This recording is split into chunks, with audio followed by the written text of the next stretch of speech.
Øhm, vi skal spille lidt Minecraft online i et eller andet.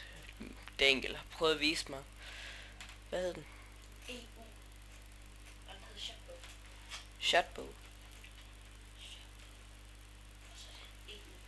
Shotbow.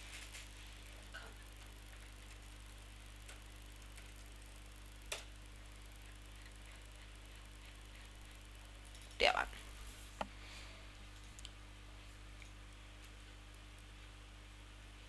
Okay. Hvad hedder det? Ghostcrafting. Ghostcraft derovre. Jeg synes, vi skal gå ind i nummer 10 Nummer 10. og gå ind i Temple.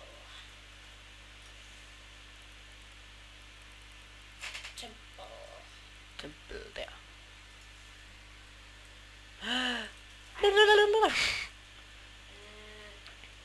Vi starter om 30 sekunder. Ja. Det handler om, at der er en, der er spøgelse, og en overlevende. Og så kan man vælge herover, hvad man vil være. Men man skal unlock først. Så jeg tager soldier. Det bliver ghost. Så Archer. Archer. Yeah. Du bliver ghost. Blev jeg ghost? Du bliver ghost. Nice. Hvordan gør man? Alle de ting, du har nede i din bar, der kan skyde efter mig. Men jeg kan se dig. Jeg kan se dig selv. Oh fuck. Shit. Gå væk. Nej.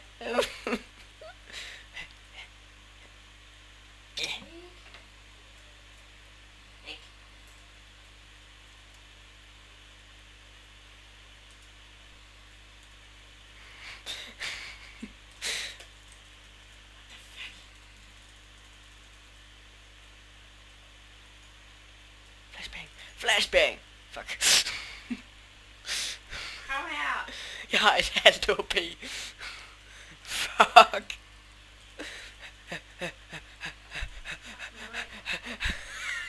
Shit. Kom ud.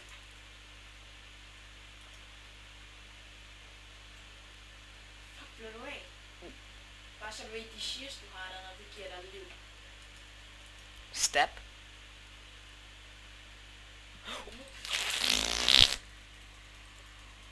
Og hvis du rammer mig bagfra ordentligt, skal du one hit fra. Fuck, bliver du af? Hvad kan du?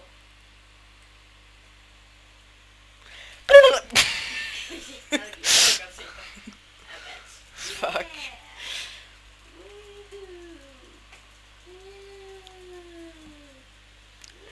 Jeg er dårlig til det. Hvor er du henne? Nej, lige her. Jeg kan ikke se dig. Jeg bliver ghost næste runde. Jeg kan ikke se dig. Åh, der var du. Der var du. Bedre til det end dig. Hvad skal jeg være?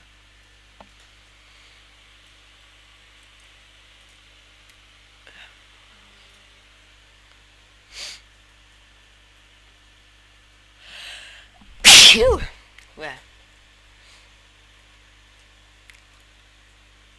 Hvad siger man sådan? Hvad?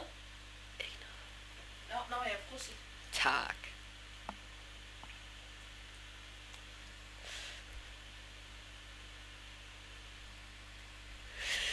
Phew! Igen. Pludselig så. Hvad? Pludselig. Tak. Oh shit, what the fuck? Oh, what the?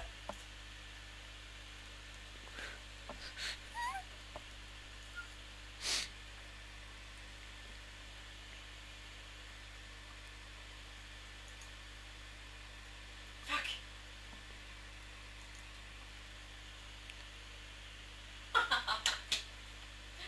What the fuck? Granater OP. Woo. Gør noget damage til mig. Så. Så. Fuck. Battlebow. Pew pew pew.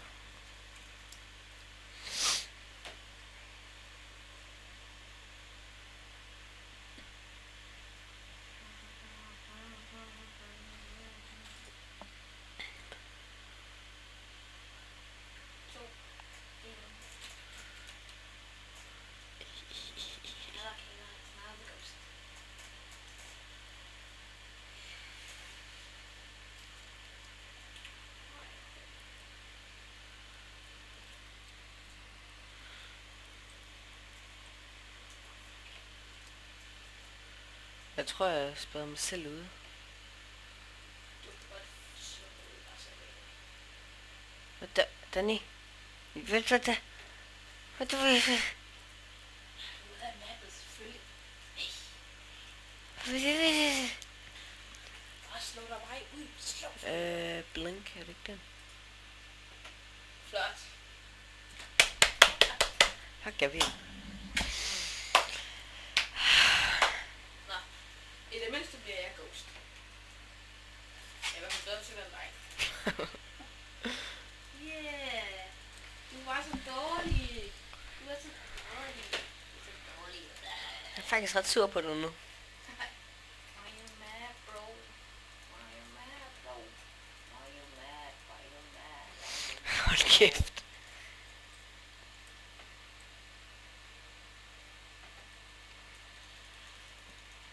Fuck, shit. Dem blacks. Hold da.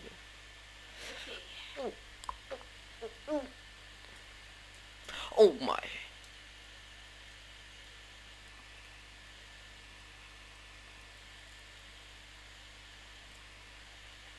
Shit. Han er efter mig. Fuck, var det? Hvor er du hen? Fuck,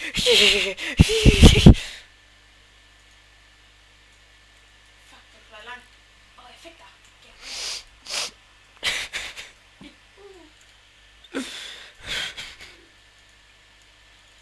Kan vi ikke spille noget andet? Tyst, dreng. Så find noget andet. Rage quit.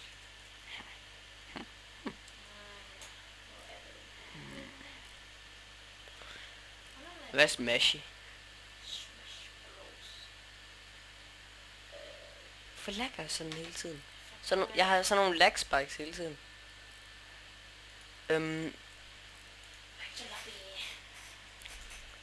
Hvad vil du spille? Anden end Ghostcraft. What the f... Kan man hoppe? Højt. Hop højt. Oh my Jesus Christ. Der er en arcade herovre. Shit. Er det der arcade?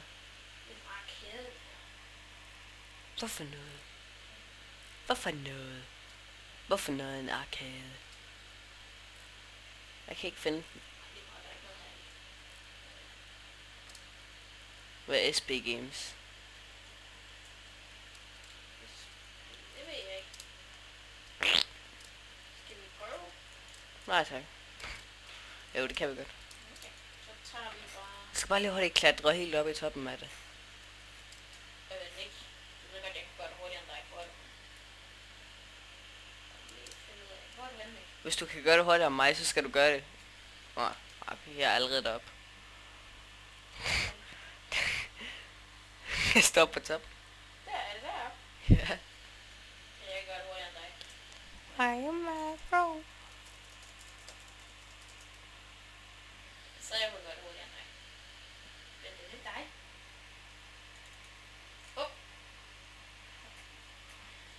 Jeg kan ikke engang se dig. Jeg tror ikke vi... Okay. Skal vi... Pet selector. Jeg har ikke nogen pet. Nick, kom nu. Hvad? Vi skal finde et eller andet.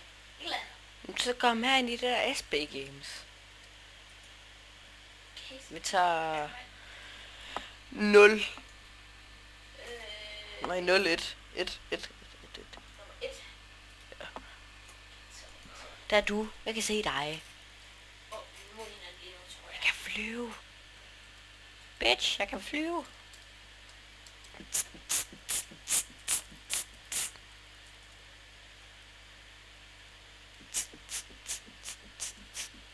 Jeg tror, det her, det er sådan en overlevelse. Overlevelse. PvP. Overlevelse PvP. Ja, Jeg tror, det er samme som Survival Games. Jeg tror, det hedder vist... Jeg tror, det er mest ligesom Shotgun Games, måske. Nej, vel? Det kunne godt være. Nej. Lad os se. Helt ikke. You need more people. Nej, men det starter. Det. Jeg har brug for flere folk. Så skal vi finde en anden. Vi skal finde en anden server af dem. Slash hop. Fuck, du er langsom. Jeg er allerede herovre. Så tager vi... Hvad er det her? Vi tager... Der er en K her på. Vi tager 5'eren. Jeg kommer. Nej, vi tager den, der har 5 i. Ja. Den er sexy. Hvor jeg kan se dig. Nej, det er ingen. Du er ikke engang inde. What the fuck? VTF. Der er du. Jeg kan se dig. Get. Mr. Bucket. Hvor de andre er. Måske det er FK. Please være FK. Please være FK.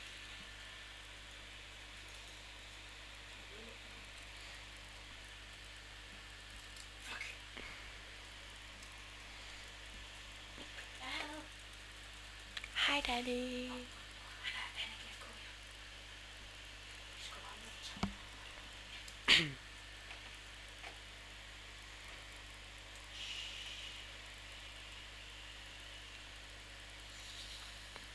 To. En.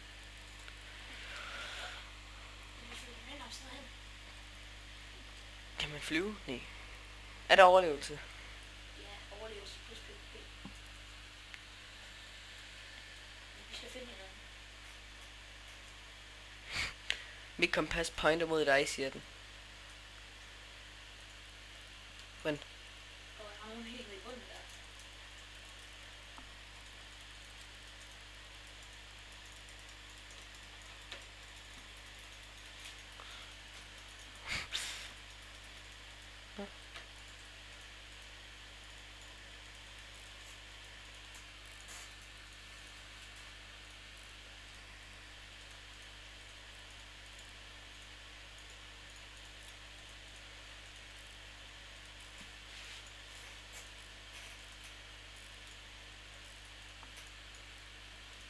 Sådan her.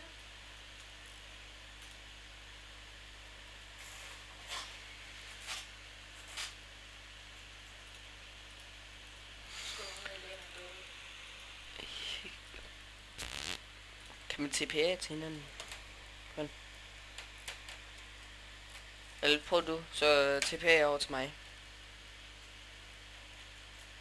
Jeg kommer ned til. Der er noget lava lige her. Er du oh shit. Jeg kan se dem. Jeg er svær. Så nakker jeg nakker ikke begge to.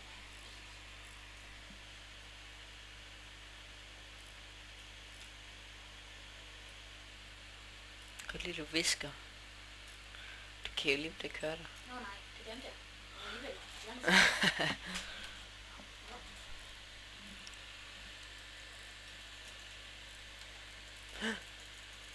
Jeg kunne synlig være.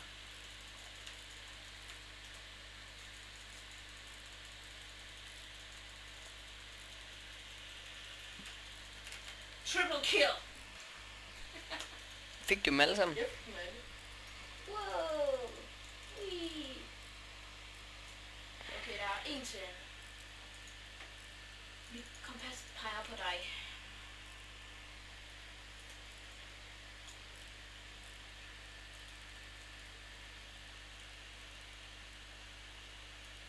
Så jeg hellere lige tage et stensværd.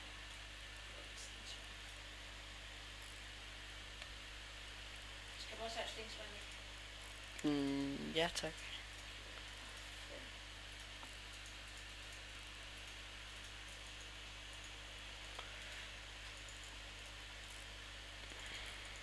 Jeg skal bygge mit hus nede i under jorden, for så er det mere sikkert. Du skal lede efter noget rigtigt, vel ikke? Ja, men stadigvæk så har vi et hus, eller sådan et overlevelsessted. Hvor er du henne? Okay, så jeg prøver at finde dig. Okay, jeg skal have dig.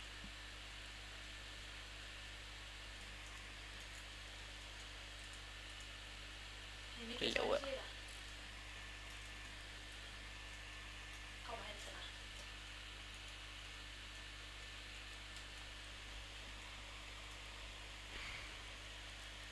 Jeg kan se dig. Lyt, bag dig. Jeg er lige her. Bag dig. Nå, okay. Her. Svær. Lidt svær. Lidt svær lige der. Ja. Ja. Vi skal have fundet noget køl. Jeg har fundet ham. Bare gå ud og tiske ham. Han er herovre. Jeg går over til ham. Så rolig ud.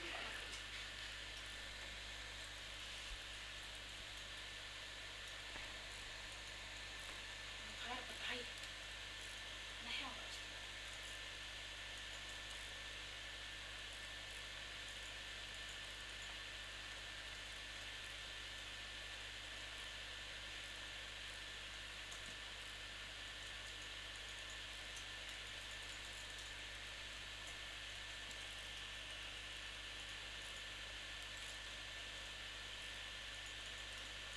Han er herovre. Han peger hele tiden på dig. Yeah, kul. Yeah. Fuck. Og lige så mange æbler.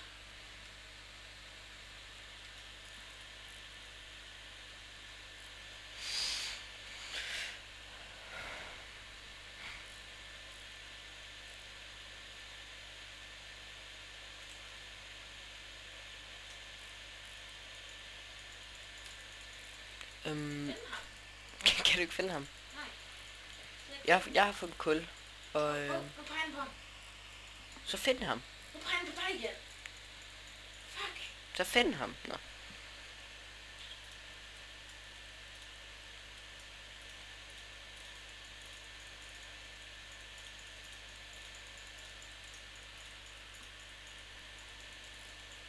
Så nu peger han på ham. Han er herovre. Au. Au. Han er næsten død.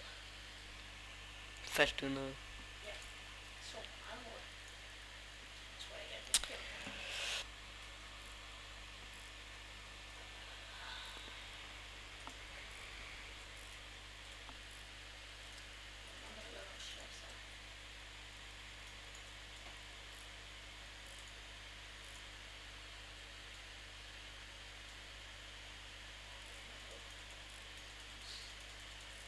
Vi må vente lidt. Jeg skal have noget. Så jeg kan forfølge. Der er en kylling.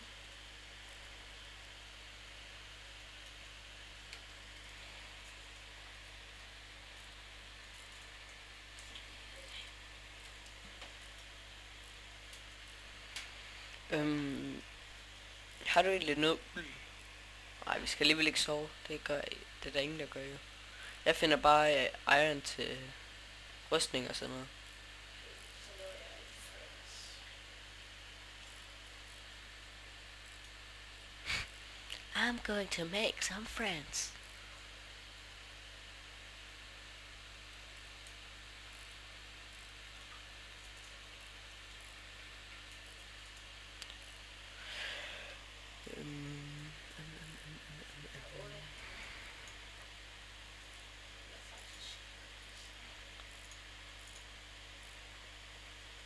Planen er, at jeg lægger en mere video ud i dag. Med Slender eller sådan noget. Bare for sjov skyld.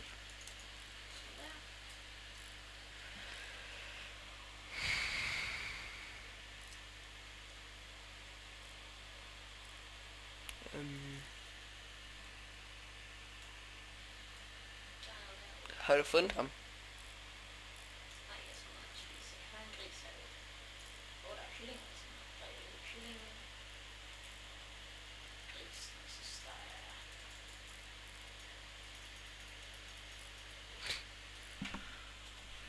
Så jeg skal den her. Og det hul, jeg har gravet der, så godt det. Ah, der var det.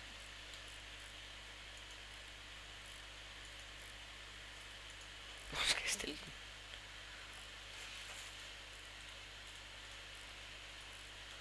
Så steger jeg lidt noget gris.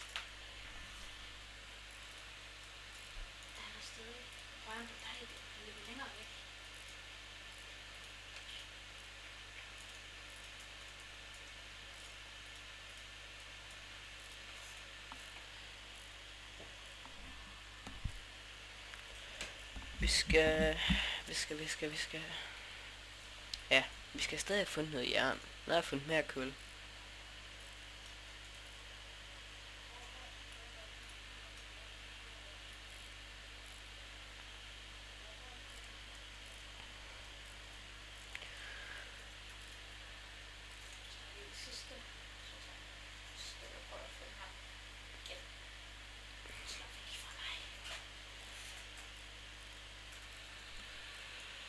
Det kan godt være, at den her video bliver lidt kedelig, fordi jeg ikke taler så meget, men... Jeg prøver at tale så meget jeg kan.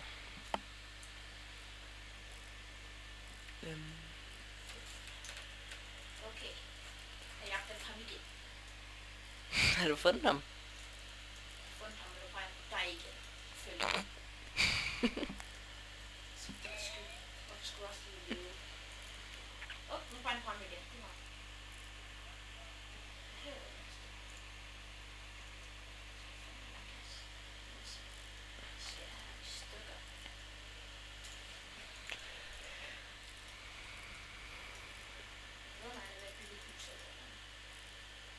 Jeg kommer. Er det kun os? I er kun os tre. Godt, jeg prøver lige at finde... Okay, Hvis den peger på mig, så jeg bare følger efter mig. jamen lige meget hvor jeg går hen, så... Prøv at se, Danny. Hvis jeg nu... Der, TNT. Der, TNT. Der.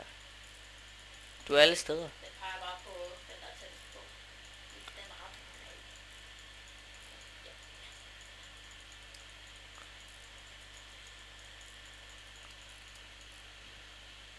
Se, han er lige her. Gå ned og dræb ham. Så er der også tur til at dræbe hinanden bagefter.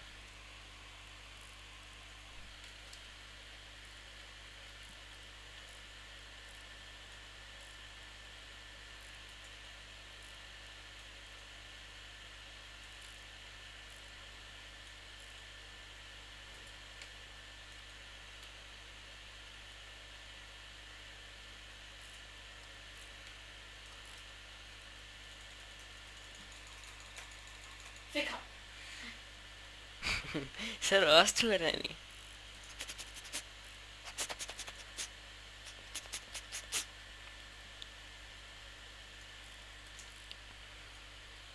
Nick, har du mad?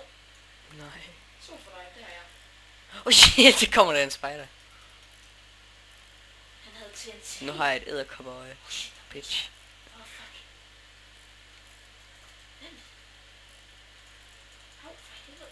Au, fuck, de kommer afskad. Åh, skeleton. Skeleton. Nej. Fuck dig. Au, min røv. Au, shit.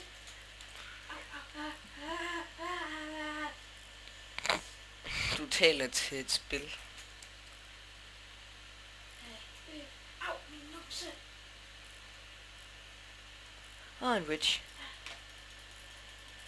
Shit, han lefte mig. Hun havde ikke at gøre... Jeg har en pil i munden. Gik den væk.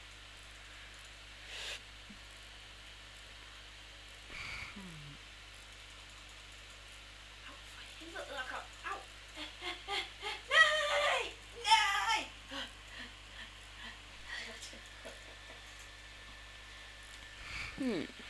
Shit, skeleton. Au. Har et liv tilbage. Kom så. Du skal dø. Ellers kommer jeg at dræbe dig. Fuck. Men du dør først. Shit. Nej. Nej. Det er skeleton, jeg har 1,5 håb. Shit, Jeg vandt, motherfucker. jeg kunne sgu ikke engang gøre noget. Fucking bullshit. Hvad var du? Den lille bøsserøv gemmer dig over. Du har bare gemmet dig, du. Du har bare gemt dig. Jeg havde et halvt øre. Ja, jeg tror, jeg slutter den video her nu. Fed bøsse. Der kommer nok en til ud senere. Fuck dig. Vi ses.